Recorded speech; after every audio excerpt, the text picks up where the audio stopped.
So this is not my typical mode of expression, as I'm someone who doesn't really like to have an audience. But in lieu of everything that's happening, I feel like it's my responsibility to say some things, particularly as a person that's been in higher education for the last 25 years. I have degrees in African American studies, women's and gender studies. I've been doing diversity work for about 25 years now, and yesterday I was stuck.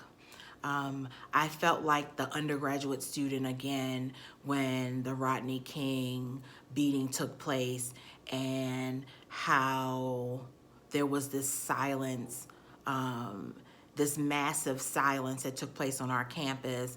And I recall people not wanting to address it, but calling it an atrocity, but not wanting to address the origins and the roots of the atrocity.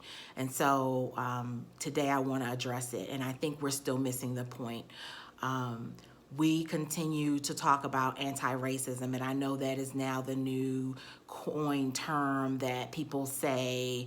It is the pop term of the day, but I challenge people to think about it beyond anti-racism and understand what it means to be anti-Black.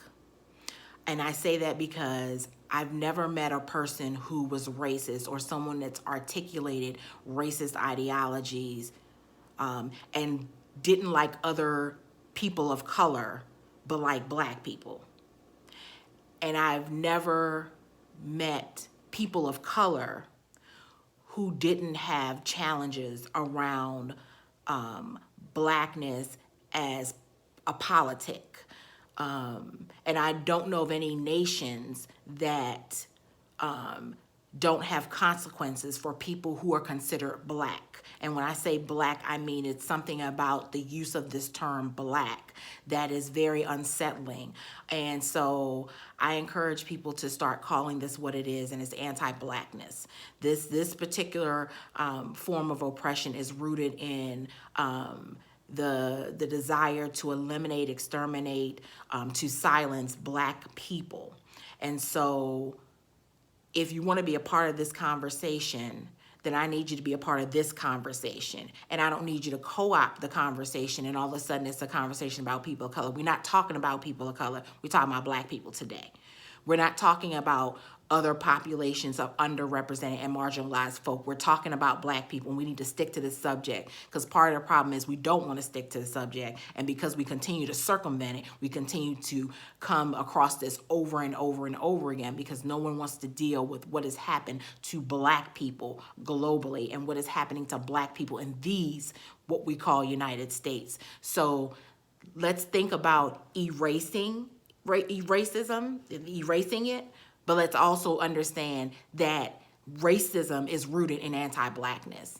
And so as we watch the memorial service and as we think about the families that have been victims of anti-Blackness,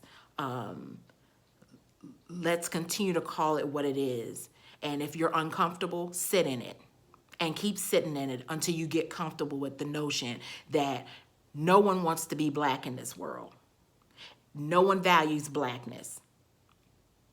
And I challenge people who say, oh, we do, we love being Black, blah, blah, blah. Okay, yeah, Black is beautiful. I understand the aesthetic. Trust me, I understand Larry Neal and the aesthetic of Black is beautiful. I understand the 60s movement and the notion of Blackness as a ability to disrupt white supremacy. I get all of that. But what I'm saying is, we wouldn't have a bleaching cream industry if people weren't so anti-Black. We wouldn't have had to spend millions and millions of what felt like years to get dolls that were Black. So let's start to sit in the notion of anti-Blackness, and let's start articulating that when we talk to our friends and families. And let's not just all of a sudden want to make it more comfortable by using people of color and underrepresented populations, because there wasn't a person of color that died and the whole world saw it. It was a Black man. So let's work on this conversation.